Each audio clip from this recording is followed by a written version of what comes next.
talk about knitting repair looms and do an entire repair right here for you from beginning to end. And I focused on two different loom brands. I have here a speed weave kit, and this is actually a knockoff speed weave kit because the real ones are hard to get. And I have a kit from Trinkles, which is actually made for repairing knitting, from socks to sweaters, whatever. The speed weave loom, I'm not going to demonstrate because I've seen people do beautiful things on Instagram with the speed weave loom, but it's not usually for hand knitting, repairing hand knitting. It's usually for repairing, doing really cool looking visible repairs in jeans or non-knitted things. Jeans is mostly what I end up seeing. But Trinkles is a little kit that's made for repairing actual hand knitted stuff. And I'll dive into this kit and tell you what that is all about, of course. Before we go any further, I need to talk to you about this sweater that I'm going to use, that I'm going to show, I'm going to demonstrate on. This is my favorite sweater. I knit it years ago, and I love the way it fits. I love the way it feels. It's called Klein. It starts with a C. And I knit this a few years ago. I wear it during all the cold weather. I put it on over whatever I'm wearing. I put it on over my pajamas, like it's a bathrobe or something. I wear this all the time. And you'll be happy to know that I don't wear it out of the house. And you'll see why. Because this sweater has survived two puppies with razor sharp teeth, right? Because puppy teeth are terrible piranha teeth. So there are holes in it. There are holes in it, and I'm not even embarrassed about it because they're kind of like little memories of when my dogs were tiny baby monsters, right? So, but I can repair it so they don't get any worse, and I'm going to show you visible repairs and more invisible repairs. I also have videos on how to do repairs, like actual knitted repairs or patches without using a loom. I'll tell you, the loom is more fun. I think it's really fun to do. But I will give you links in the video description field below. I'm trying to think if there's one, or I think there are two videos that I have on repairing your knits, and I'll link to both of those for you. But today we're going to get started with the loom, so let's take a look. Okay, we're going to get a close-up look at my sweater. First thing we'll get out of the way is the speed weave kit. And this isn't a real speed weave kit. The real speed weave kits are hard to come by, but this is a knockoff speed weave kit. And this is actually parts of two kits because I bought a kit. I left this little wood piece out while I was learning how to use it, and my dog got a hold of it. And so I bought another kit to show in the video, and I left this little wood piece out and my dog got a hold of it. Same dog. But it's okay because I'm not going to show you how to use this kit. I've seen people do amazing things on Instagram with this kit using much lighter thread yarn than I'm going to use here to repair knitting. They use more like embroidery floss or something, and they're repairing jeans and using different colors. They're repairing all kinds of clothes that are mostly woven clothes. And this kit is amazing for that, for a finer gauge like that. I found it pretty difficult to use for knitting, and I wasn't really happy with the results. So we will put this one away because this didn't work as well for me with knitted stuff, but I'm sure there are people out there who can make it work. So now we're going to look at the kit that I found that did work really well, which is the Trinkles Darning Loom set. And when you order the regular darning loom set, you get, let me see, you get this stuff here and a set of instructions. You get the little darning loom, you get a little heddle, you get a hairband to hold everything together, and a needle. And this little heddle is good for, this is mainly a sock repair kit. So these are pretty close together, pretty tight for finer gauge repairs. And if you get the extra heddle set, which is what I did, you get a few more things, including 3 heddles made for larger gauge repairs. And there's nothing, you can use this smaller heddle on something, you know, like a worsted weight sweater or something. There's no problem with that. But I wanted to give these a try, to try it in the bigger gauge. So this is what you get. And this is, we're actually going to do a whole repair on this sweater. This sweater that I'm not embarrassed by, because it's a story of my puppies. Let's take a look at, oh my goodness, okay. Here is a test repair that I did. This is the first one that I did in a different color. So it's a very visible mend, of course, right? And this one is one I did in the same color, not nearly as visible, and it looks pretty good. And I have plenty more holes I can fix. This sweater, I tell you, it's so dear to my heart. I don't wear it out at the house, remember that, okay? But on the back we have a little hole, because I don't want this video to be an hour and a half long. So we're going to just repair this little hole using the darning loom. And here's how we're going to do it.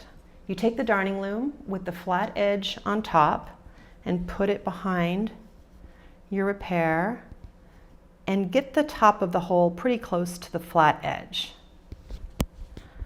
And then you want to pick the heddle that you're going to use. And of my options here, I'm just going to kind of look at what my gauge is, and you don't have to match it up, that's what I'm doing, and put the heddle against the flat part of the loom, and then take the hairband elastic and put it around the whole thing. Kind of wish I had an extra set of hands for this part. Okay, I've made a mess of that. I'm going to straighten everything out. You want things to be straight on here, but you don't want things to be super stretched, because when you take it off the loom, if everything's stretched out, then your repair is going to pucker. So you want it just about the way the fabric would sit naturally. Okay, that looks pretty good. Now, I don't have to go all the way across this heddle. I'm only going, since my repair starts here, I'm only going to use kind of the center part of this. That's why I picked a smaller one. And if I had stitches that had dropped down a few columns, I would take a little crochet hook and repair that up so that really the only loose bits are all right here. Okay, so we're going to do one in a different color, and I'm going to cut a length of yarn here and thread this needle.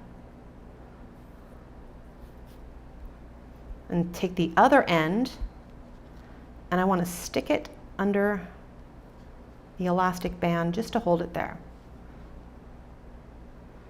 And pull this down. It's looking less straight now that I pull this tight. Okay, that'll do it. Now you can make this any shape that you like, and actually I saw on Trinkles, the company that makes these, I saw on her Instagram, she has a demonstration for making a heart-shaped repair, which is very cute. I haven't tried that yet.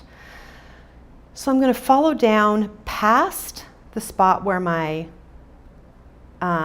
hole is and pull that through, and then wind back up around the next peg, and we'll go ahead and make a square.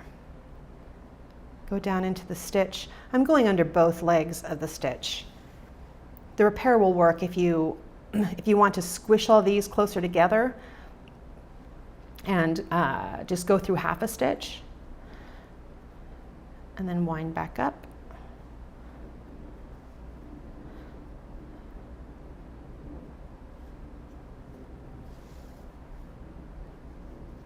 I believe this is called setting the warp. Actually, I'm not making this as square as I thought I was going to. I think I jumped up a stitch there.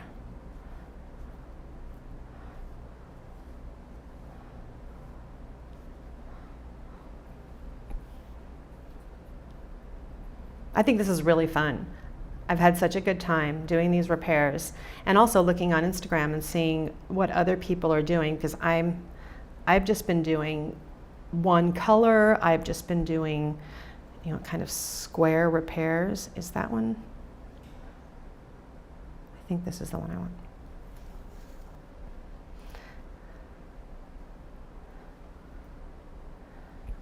I think one more will do it.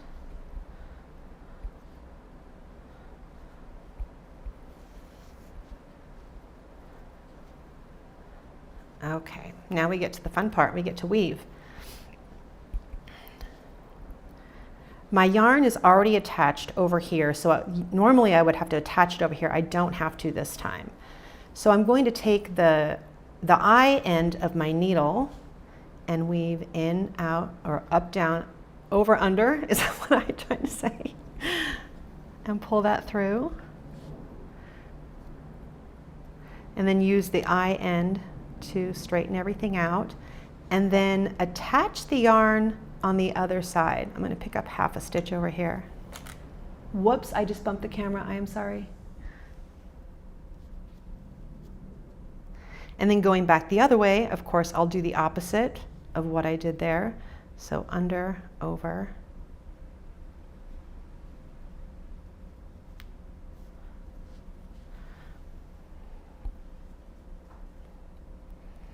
And push everything down. Attach the yarn on this side. And this is the weaving part. This is the fun part, I think.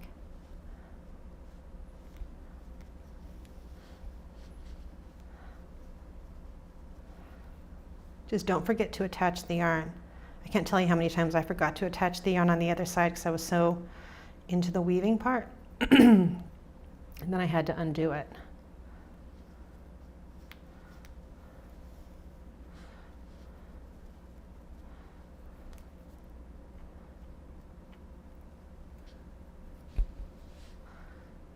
Oh, I almost did it again. I'm talking about it and I almost did it. I almost started weaving without attaching.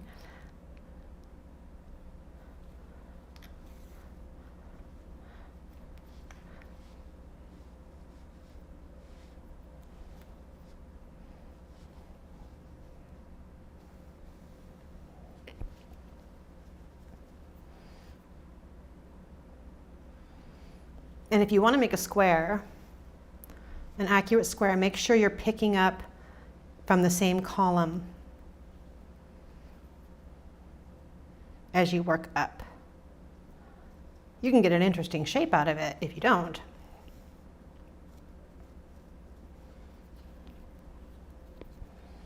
Make sure you attach it to the same column.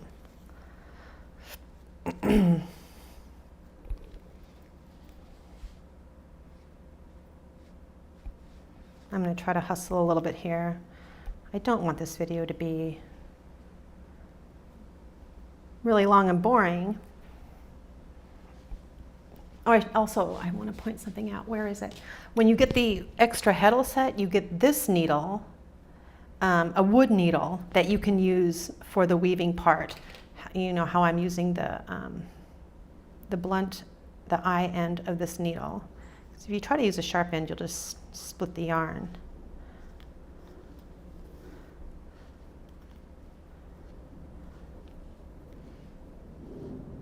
But I prefer to use the sharper needle for when I attach it. And speaking of attaching it, I just attached in the wrong spot.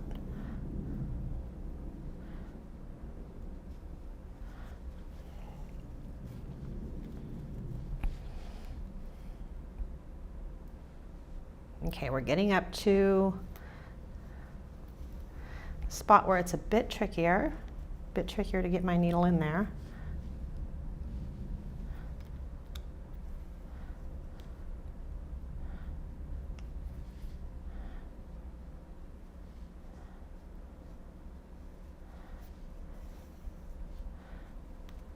Oh, this is looking so cool. I love the way it looks. Okay. If you're like me and you're easily entertained, you get excited about a little weaving project. Okay, this is where it gets trickier because weaving back and forth, there isn't as much room for my needle. So I'm going to use this finger to hold down the yarns that are wrapped around the heddle, because as I'm weaving, they can pop off.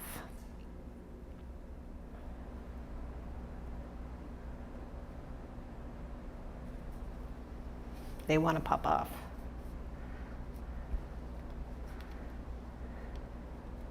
But for a nice top edge, you want to get as many rows of weaving in as you can. Ooh, ooh, ooh.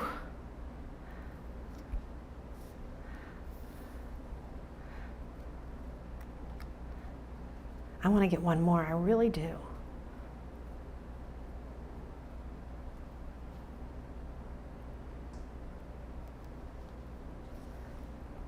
You'll have a nicer top edge. The further you can go.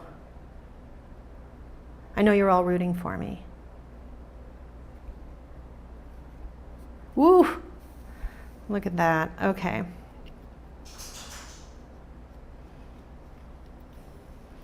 Hey, I didn't run out of yarn either. I thought I was going to have to start a new piece of yarn. Okay, so now I can take the heddle out, but keep the elastic band around the rest of it. And I have these loops that I want to secure down. Let me see if I can get one more sneaky one in here. Look at that. I think that's going to work. Cool. Oh, that's nice. Okay, I just secured them that way. The other way to secure the loops on top is that you can, well, no, I'm going to have to do that anyway. Okay. Otherwise, I'll have a pocket, which maybe is a nice thing. So I'm just going to go through the loop and a little bit of the fabric.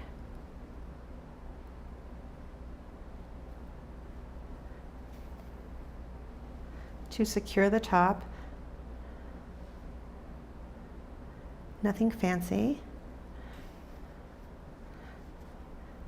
Actually, I'm going to pull something up. There isn't a loop here, but to square it off, I'm going to do that. And that squares it off a little bit. Cool. Okay, that's secure, so I can take this band off now.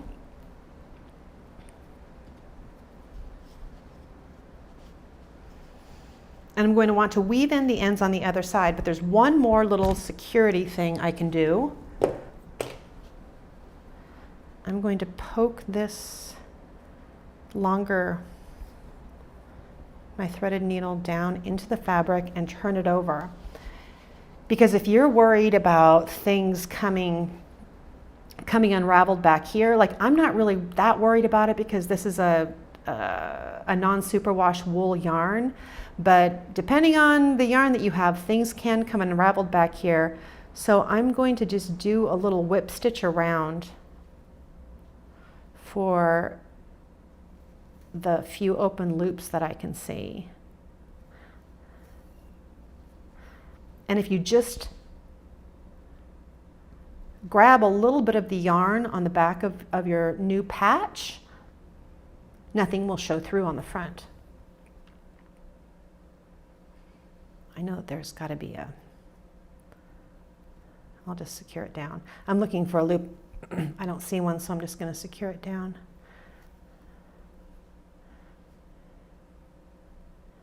One thing I should mention is when you're making these patches, be sure to use a yarn that is the same fiber type as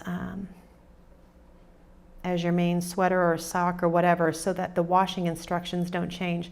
Because if I used a superwash wool for the sweater and then a regular wool for the patch, I put the sweater in the washing machine, the patch would shrink up and felt. That could actually be really cool if it was felted, huh? Let me poke this down in there just to finish this up. And look at that. Right here on video, we did a little visible patch on my beloved puppy sweater. Not for a dog, my sweater that the puppies grew their baby teeth while I was wearing it. That's it. That is it. This hole is all fixed up with the orange patch. I will give links to everything that I talked about, including my other knitting repair videos in the video description below, as well as on my website. I hope that helps. Good luck.